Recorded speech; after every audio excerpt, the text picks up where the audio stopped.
Hello friends, it's me, and today let's watch Film Theory. What the?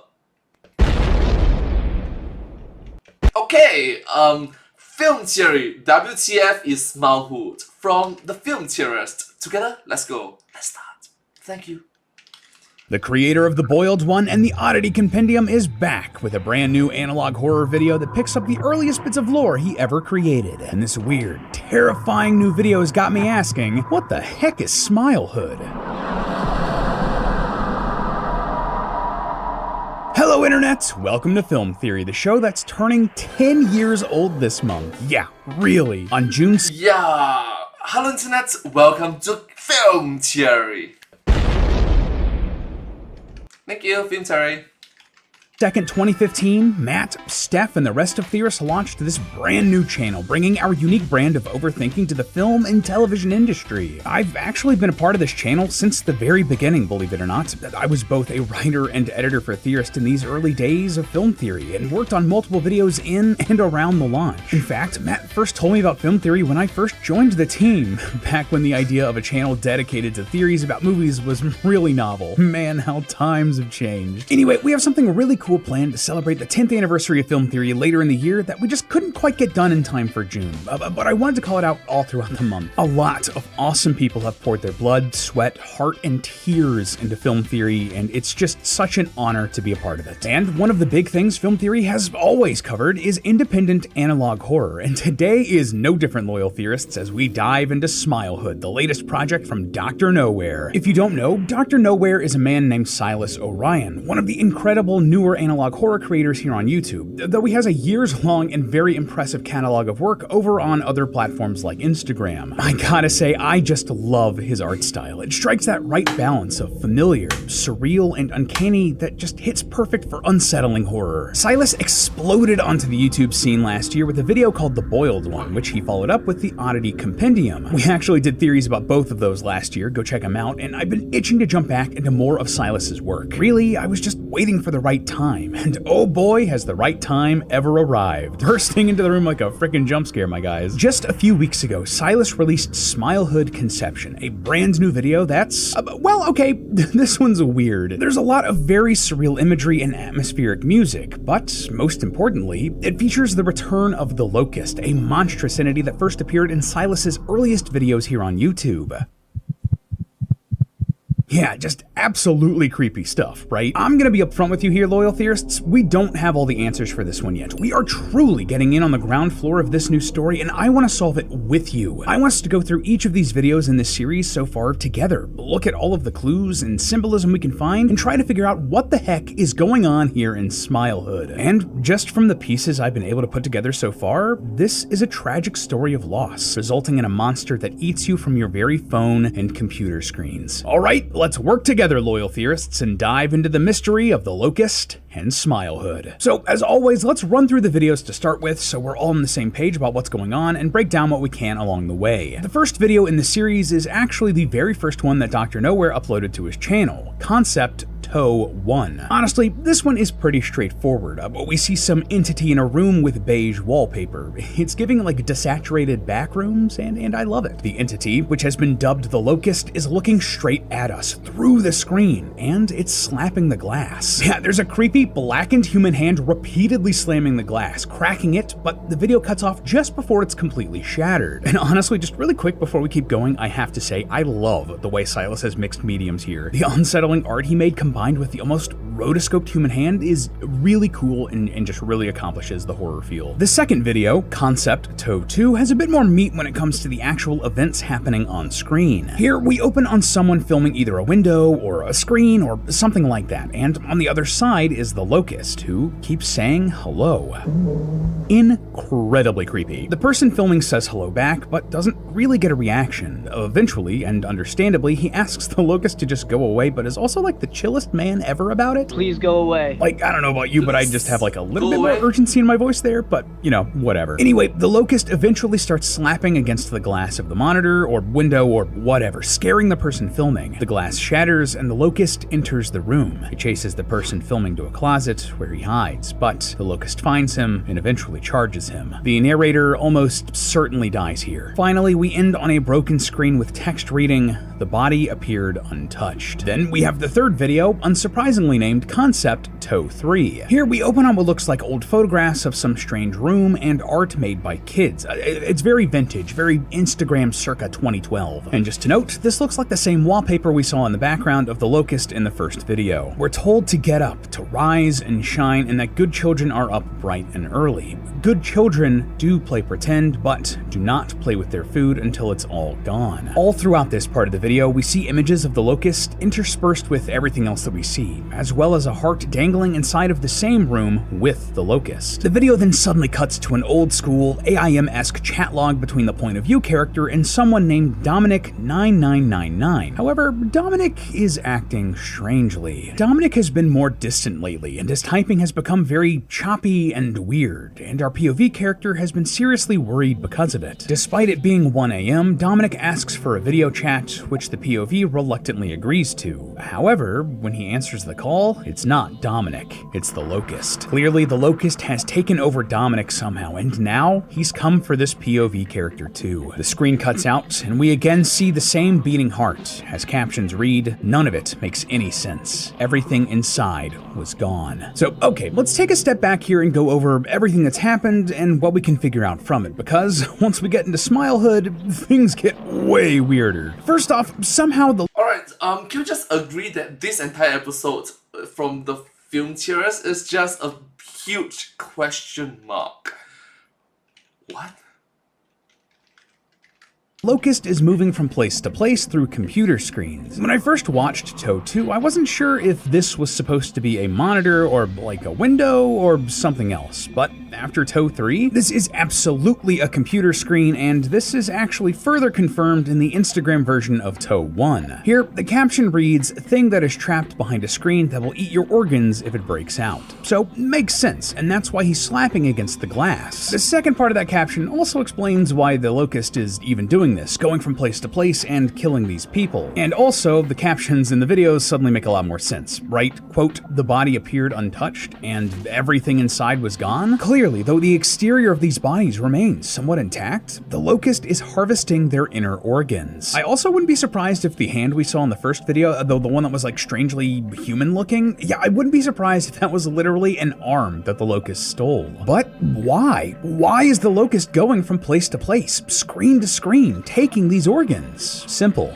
He hungers. During the AIM chat we see, the locust explains that he's starving. Help! Seems pretty straightforward, and this actually even fits with the name. Locust insects are known to emerge in giant swarms and consume crops. They can cause serious damage to a community's agriculture, so the fact that the locust in this series is doing the same, but to people, it just makes sense. Also, while we're on the subject, you know how Fun fact, if I'm not wrong, grasshoppers and locusts are same but different. Grasshopper is like the chill dude. Hey, yo, what's up? Locust is like, come on! So you get the point, right? It's like the same but different. Kinda.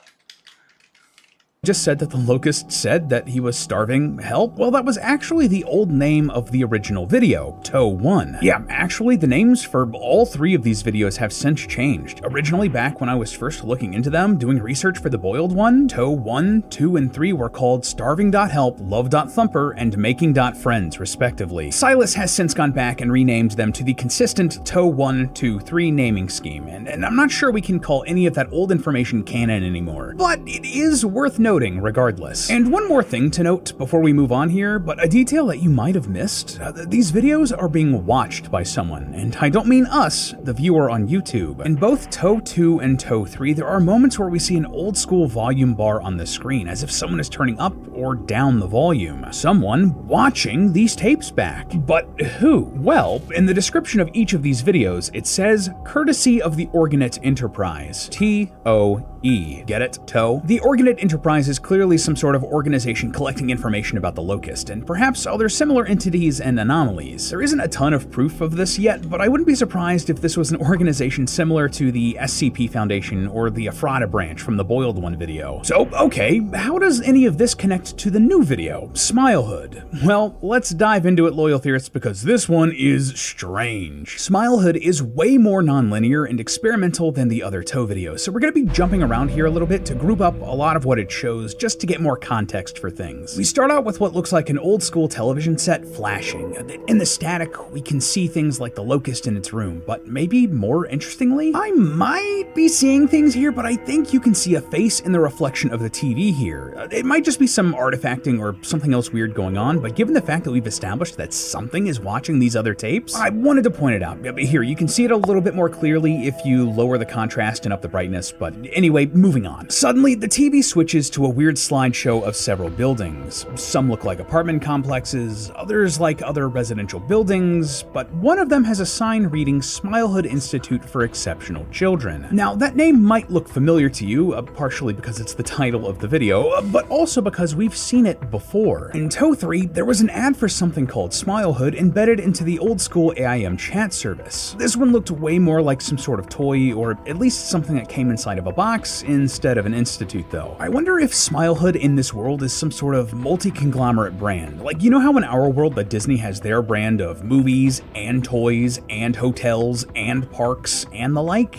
Maybe Smilehood is similar here. Anyway, all of these buildings clearly look like some sort of school or home for gifted or troubled kids, and I bet that a lot of these images are supposed to be of the Smilehood complex. For example, one of them has a basketball hoop on the side of one of the buildings. It would just make sense for that sort of thing to be in a communal home or school like Smilehood. The television from earlier also has like a sticker or a pin that looks like a flower on it, so it could be inside of Smilehood or some way related to it. Either way, that one does feel like it's in a child's room of some sort, right? On the other side of things though, we also get a bunch of images of very rural looking buildings and deserts, a small home in a field, and animated shots of a barren wasteland, and a farmhouse out in the desert. There are a lot of these shots, but one with a dead tree cut down in the sand, its branches gnarled and looking almost like the Locust. There's also a fly that buzzes by here, which may or may not be a nod to the entity, but anyway. There's a man in a couple of these shots, looking out over the cliff in the desert behind the farmhouse. Another shot shows him inside at a table looking upset over some sort of paper. On the wall in this shot, we can see a photograph of the man and a woman holding onto him affectionately. This could either be his wife or daughter, but I'm going to guess wife just because of how they're framed. Anyway, this man's name is likely Arlo Bloom. The very last shot of the video shows this man much older while we hear this voiceover. What else is there to say about Arlo Bloom? And also, Arlo just looks much creepier here in this shot, like his face is sunken in and he's twitching a lot.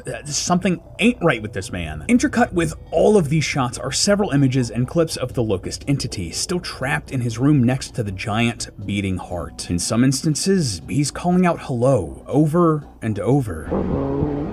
But in others, he's just sitting alone in silence, though he does seem to notice us watching and look straight at the camera. There's also a shot of what looks like a bunch of organic tissue or tubes and what looks like the bottom of a chin. I think that this is the inner workings of the Locust, but I mean, it is a little bit hard to tell just from what we see here. Elsewhere in the video, we also see a couple of shots of flowers, and I'm not just talking about the sticker on the TV from the beginning. When we first see them, they're stuck into the ground next to this lake or ocean. It almost looks like they were put there by a couple or family or something. But later on, the second time we see a flower, it's all by itself, off in the distance. This struck me way more like some sort of grave marker than a plant. Though I did have a bit of trouble pinpointing exactly what these are supposed to be, from my closest estimation, these flowers look like yellow roses. If you don't know, flowers have a whole language of symbolism associated with them in literature and mythology, and interestingly, yellow roses are supposed to represent joy and happiness. So, isn't it fascinating that we see the number of flowers continuing to dwindle as the video goes on? It's also worth calling out that in the shot of the single flower off in the distance, the one that kind of looked like a grave, connecting some dots here, but perhaps the woman in the picture we talked about earlier, the one with Arlo, well, what if she was killed? That would kind of make sense to bury her and then have this flower marking that grave, right? But if that is the case, what killed her? Well, in this shot, we see a tree and its branches in the foreground, and on that tree, we see a locust. as in the insect. It's haunting the space over this grave, so is this symbolic of that locust entity causing that death? And just before we move on here, but there is a final shot of a single flower inside of a vase that's been knocked to the ground. But honestly, this flower looks way different from any of the other ones we've seen in the series. If I had to guess, this one is actually a turnera. Notice how they both have 5 petals. In flower symbology, the turnera is meant to represent beauty and endurance, which makes this one in the vase grayed out and almost withering away a bit more ironic, doesn't it? Now, flowers aren't the only weird symbolic thing in this video either. At one point, we see a shot of a fruit in the dirt with a big bite taken out of the bottom of it. At first, I thought that this might be some sort of like a red onion or something. I mean, they do have layers, but the more I looked at it, the more I actually think that this is a pomegranate. Notice how both this and a real pomegranate have the weird area at the top where a stem would come out of it? And the inside of this fruit in Smilehood looks juicy, for the lack of a better word. That's very in line with pomegranates, and would also fit with the horror element of the series, because I mean, the interior of a pomegranate just looks, well, it looks bloody. That really just works with a series about a monster stealing organs, right? Anyway, just like flowers, a lot of fruit also have symbolic meanings, and a pomegranate's meaning? Fertility, life, and rebirth. So this fruit having a big old bite taken out of it before being discarded in the dirt? It's like something has taken a bite out of something's life and thrown it away. Maybe like the locust and that woman. Food for thought, one could say. So, okay, that was kind of a lot and it was really weird, but what's the story here? What can we put together from all of these small, scattered, disparate pieces? Well, I believe that Arlo Bloom was in charge of, or... Alright, so 15 minutes into the video of this particular video from the film theorists, and I'll be honest with you, I don't know what's happening. It is boring. Lee, I know that you are trying your best, but what's going on, man? Like, seriously, what's going on? I don't know what is going on.